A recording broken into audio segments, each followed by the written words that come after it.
بسم اللہ الرحمن الرحیم 26 نومبر 1930 کینیڈا کے دی میریڈن ڈیلی جرنل نیوز پیپر کے فرنٹ پیج پہ ایک جرنل پبلش ہوتی ہے جس کا ٹائٹل تھا village of the dead.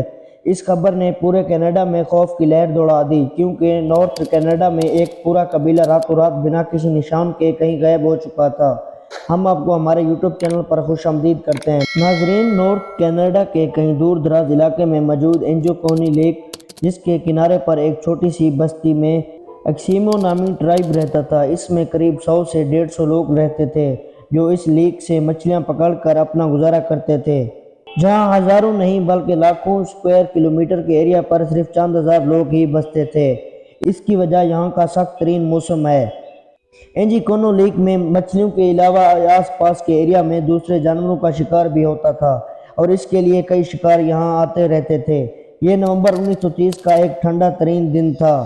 جویل be نامی ایک شکار اس علاقے میں شکار کے لیے آیا۔ شکار میں وہ اس قدر بزی ہو گیا اسے پتہ ہی نہیں چلا کہ کب اندھیرا ہو گیا۔ اس کے ذہن میں ایک آئیڈیا آیا کہ وہ پہلے کی طرح لیک انجینو کے کنارے ایکسیمو نامی قبیلے میں جا کر رات گزار دے گا۔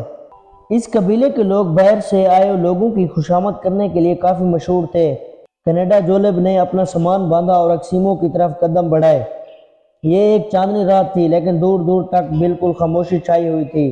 نہ ہی کوئی شخص نظر آ رہا تھا اور نہ ہی کسی کی آواز۔ وہ صرف اپنے قدموں کی آواز سن پا رہا تھا، حالانکہ جو پہلے بھی ایسا کر چکا تھا، لیکن آج کچھ نہ کچھ ایب نارمل ضرور تھا۔ ویسے نارملی جب وہ اس بستی کے قریب تو کتوں کے بھونکنے کی آوازیں آنے لگتی تھی جو کہ بستی والوں نے ہی پال رکھے تھے، لیکن آج کے دن بستی کے قریب پہنچنے پر بھی صرف ویرانی سناٹا تھا۔ یہ سب محسوس کرتے ہوئے جان نے اپنے قدموں کی رفتار کو بڑھا دیا۔ اس کو لگ رہا تھا کہ شاید گاؤں والے سو رہے ہیں یا پھر کہیں گئے ہوئے ہیں۔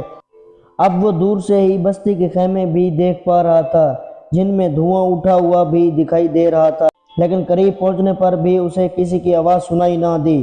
فائنلی جب جولب بستی میں داخل ہوا تو وہ یہ دیکھ کر حیران ہو گیا کہ یہاں پر نہ کوئی انسان ہے اور نہ ہی کوئی جانور۔ یہ جولب کے لیے حیرانگی کی بات ہے یہ تھی کہ کچھ گھروں کے اوپر سے دھواں اٹھائے ہوئے دکھائی دے رہا تھا کہ جیسے ہی ان کے اندر کوئی موجود ہو۔ وہ ایک خیمے میں گیا لیکن وہاں بھی کوئی موجود نہ تھا اور ایسا ہی حال سارے خیموں کا تھا۔ جولب نے شاید جو یہ سارا منظر دیکھا ان کو اندیکھا کر کے وہاں سے چلا جاتا ہے، لیکن ایک چیز ایسی تھی جس نے جون کو اور زیادہ پریشانی میں ڈال دیا۔ کچھ گھروں میں کھانا پکانے والے برتن جو پہلے کے اوپر موجود تھے لیکن ان میں کھانا جم چکا تھا، یعنی کسی نے رات کے لیے کھانا بنانے کے لیے رکھا تو تھا مگر وہ کھا نہ سکے۔ یہاں تک کہ بستی کی عورتیں جو کپڑے سلائی کرتی تھی وہ کپڑے بھی وہاں موجود تھے اور سوئی میں دھاگا بھی ڈالا ہوا تھا۔ ایسا معلوم ہو رہا تھا کہ بستی کے لوگ اچانک ہی یہاں سے گئے ہیں، پر آخر گئے کہاں؟ جولب نے پوری بستی کی تلاشی لینا شروع کر دی۔ اس نے دیکھا کہ جو کتے قبیلوں والوں نے پال رکھے تھے ان کے گلے میں رسی بندھی پڑی تھی، لیکن کتے بھوک سے مر چکے تھے۔ حالانکہ کتوں کے سامنے کھانا بھی موجود تھا لیکن ان کو کھانا دینے والا انسان موجود نہ تھا۔ ایک جگہ پر اس کو ایک قبر کھودی ہوئی دکھائی دی۔ اس قبر کو دیکھ کر ایسا معلوم ہو رہا تھا کہ اس کو کھودے ہوئے زیادہ ٹائم نہیں ہوا۔ یہ سب دیکھتے ہوئے جولب کی پریشانی اور خوف میں بے حد اضافہ ہو چکا تھا۔ وہ رات کے وقت یہ سارا منظر دیکھ کر کافی گھبرا چکا تھا۔ یہاں کے لوگ جب کہیں بھی جاتے ہیں تو اپنے ساتھ اپنے کتے ضرور رکھتے ہیں، لیکن یہ سب دیکھ کر ایسا معلوم ہو رہا تھا کہ شاید یہاں کچھ عجیب ہوا ہے، کوئی ایسی انوکھی ہوئی ہے جس نے لوگوں کو اچانک سے کہیں جانے پر مجبور کر دیا۔ اتنا مجبور کہ وہ اپنے کتے بھی چھوڑ گئے، کپڑے، کھانا اور جلتی ہوئی آگ کو بھی بجھا نہ سکے۔ جب یہ سب دیکھ کر زیادہ دیر برداشت نہ کر سکا اور جلد از جلد قریبی ٹیلی فون آفس پہنچ گیا۔ وہاں پر اس نے کینیڈا کی پولیس کو فون کیا۔ وہ آنکھوں دیکھا حال بیان کر دیا۔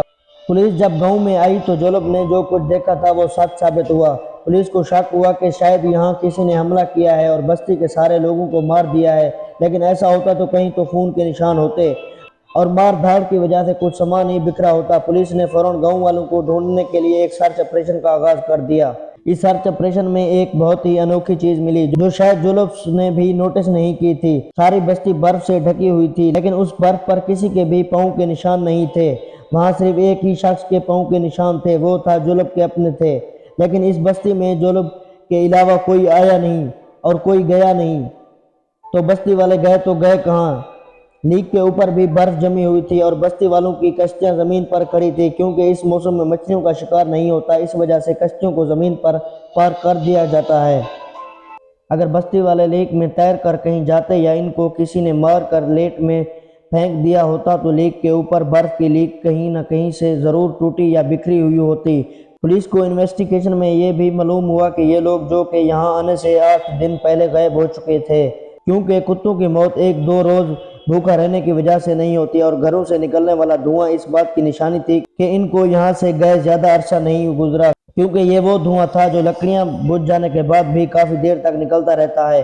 پولیس والوں کے سامنے ڈھیر سارے سوالات تھے لیکن جواب ایک بھی نہ تھا۔ کئی مہینوں کے سرچ آپریشن کے بعد پولیس نے آخرکار اس کیس کو ان سولو کا ٹھپا لگا کر ہمیشہ کے لیے بند کر دیا اور وقت کے ساتھ ساتھ لوگ بھی اس کو بھول گئے۔ اس واقعے کے 50 سالوں کے بعد 1984 میں اورجل بور اور نیجل برونر نے ایک آرٹیکل لکھا اور اس پورے معاملے کی ایلین سے جوڑنے کی کوشش کی۔ انہوں نے اپنے آرٹیکل میں بتایا کہ جب وہ لوگ اس ایریا کو ایکسپلور کرنے کے لیے لیک کے پاس گئے تو انہوں نے ایک شکاری اور اس کے 2 بیٹے ملے۔ انہوں نے بتایا کہ اکثر انہوں نے جھیل کے اوپر اڑتے ہوئے کچھ آبجیکٹس دیکھے جن کی شیپ مختلف ہوتی اور وہ اسی بستی کی طرف اڑ رہے تھے جہاں سیمو ٹرائب رہتا تھا۔ اسٹوری کو باس بنا کر یہ بتایا کہ شاید اس رات ایلینز اترے تھے اور بستی میں موجود سبھی لوگوں کو اپنے ساتھ لے گئے۔ ایلینز کی موجودگی اور ان کے حملے کا دونوں ریٹرز کے پاس کوئی بھی ٹھوس ثبوت نہیں تھا، اس لیے زیادہ تر لوگوں نے اس پر یقین نہیں کیا اور اس تھیوری کو ریجیکٹ کر دیا۔